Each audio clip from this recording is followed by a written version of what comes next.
We're here at a very, very chilly Brasenose too, and I'm going to take the time to show you guys how and why I use the Goo so much.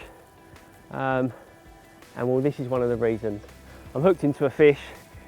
It's very cold here.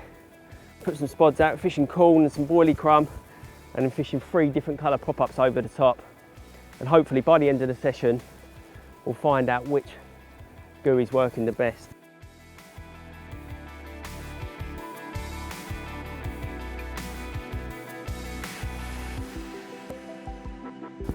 What on earth are you doing out there eating in these temperatures? Hey! Well, that is an absolute touch. And even though it is February, what I'm going to do is treat it like it's June, get some more bait out there because there are lots of fishing in. You never know, might make a bit of a haul of it.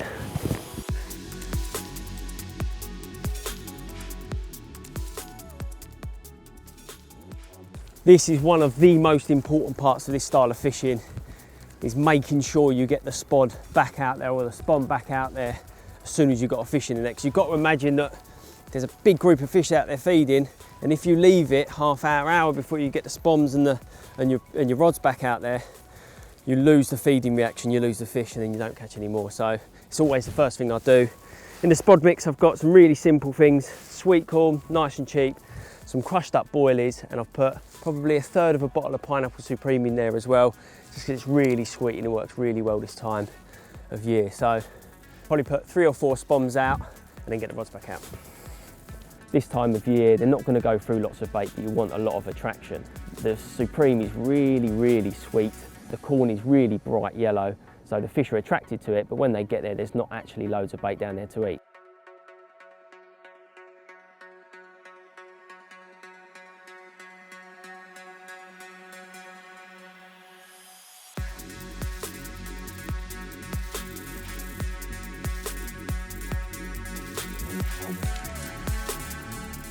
Look at him, he's absolutely freezing. He feels like a block of ice. He's carrying some winter weight, so I'll probably give myself 15 or 16 pounds for him.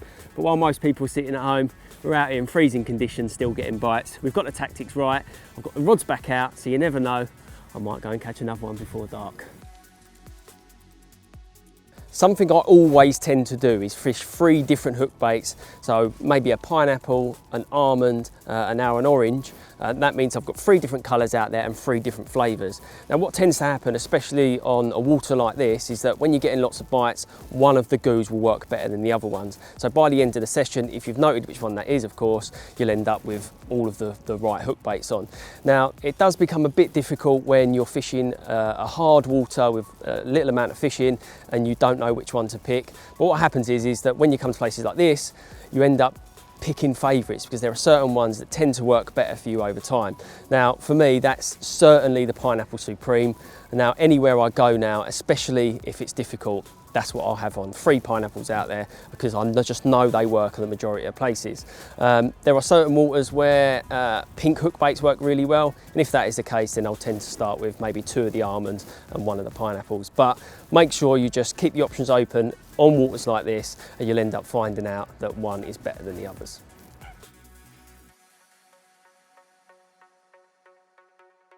Into fish number 2, probably half an hour after that last one.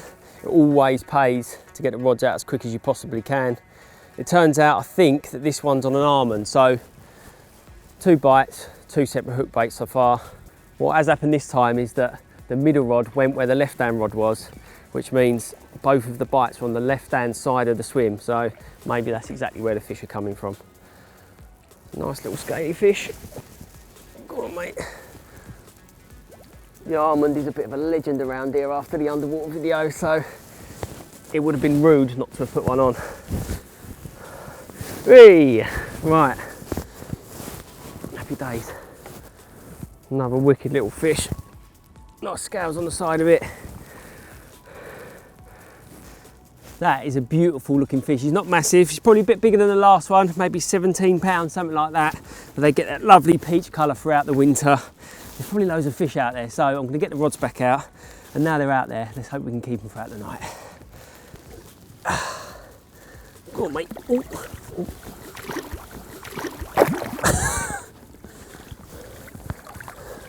That was smooth. Every time I put the pineapple out, that's always the one that goes.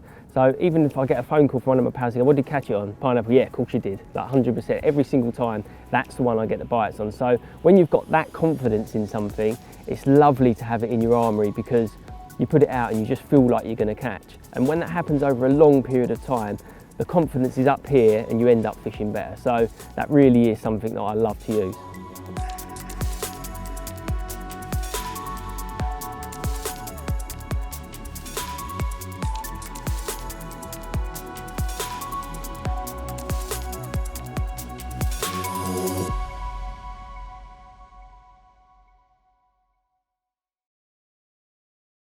Just got dark and the pineapple's gone again. It's always the pineapple. This time it's on the middle rod as well, which means fish are really on the spot. This could be a busy night.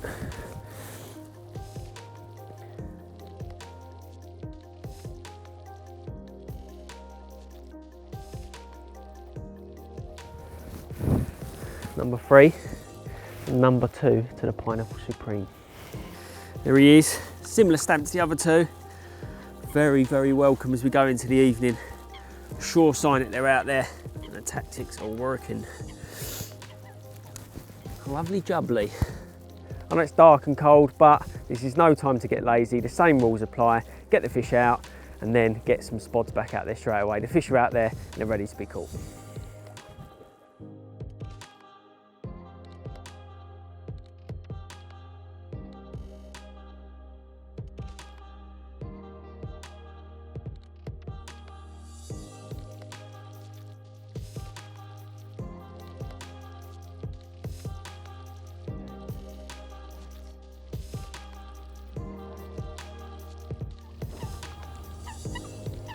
Blinding. Look at that. That is an absolute cracker.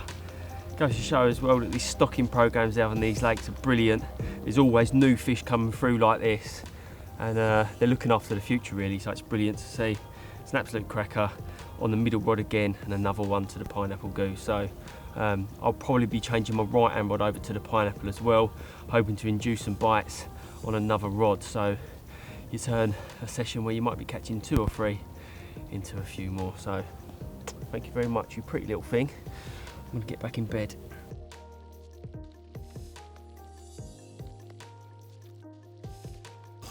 That's 4-1 to the pineapple.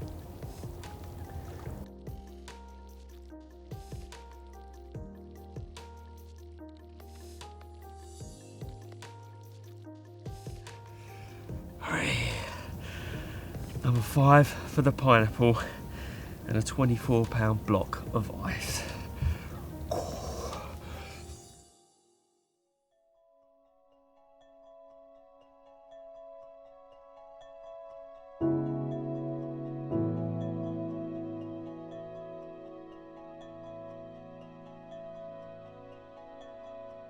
What I wanted to see was what goo worked best. The pineapple has this session, it's probably done 90% of the bites.